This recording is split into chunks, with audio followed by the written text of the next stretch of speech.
Yun po, so another day. Magta-try po tayo today ng tortillos, Granny Goose, old school na corn chips.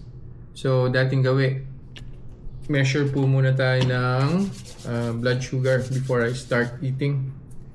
108 grams po yung laman ng Granny Goose, no? Yun po yung nakalagay sa pack niya. Okay, here we go.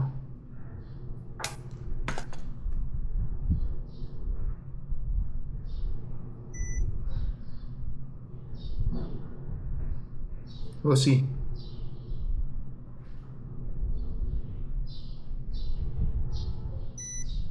Yan. Pwede na. 121. So, kainin ko po si Granny Goose. After an hour, balik po ako and magme-measure po ulit tayo ng blood sugar. And tingnan po natin yung spike sa blood sugar. See you guys.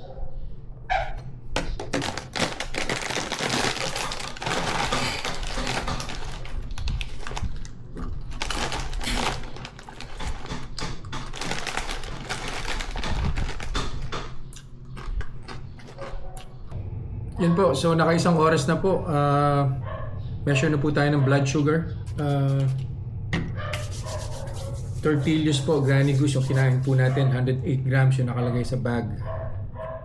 So we'll see ano po yung blood sugar spike after 1 hour. Ito po tayo sa kabila.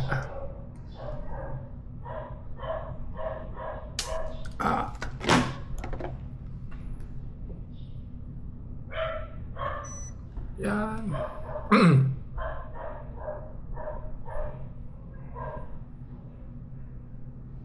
Taas kaya. Wow. 180. So, tortillas po na corn. Nakalagay po sa label corn eh. So, I was expecting the opposite. Pero it seems na mataas yung blood spike. So, I'll see you guys again after an hour for the final measurement po ng blood sugar. See ya.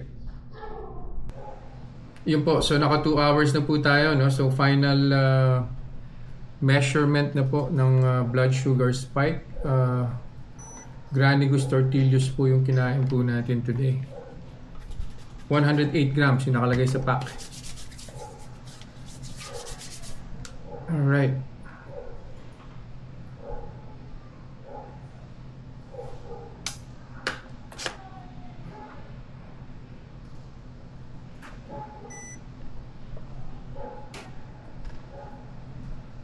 We'll see kung bumaba na.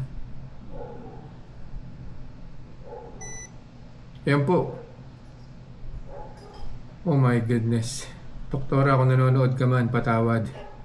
225. So, in-expect po natin dapat on the second hour, bababa na. Pero it seems na ganun talaga ang trend ng chips na tinry natin. From Mr. Chips kay Chippy, ngayon naman kay Granny Goose.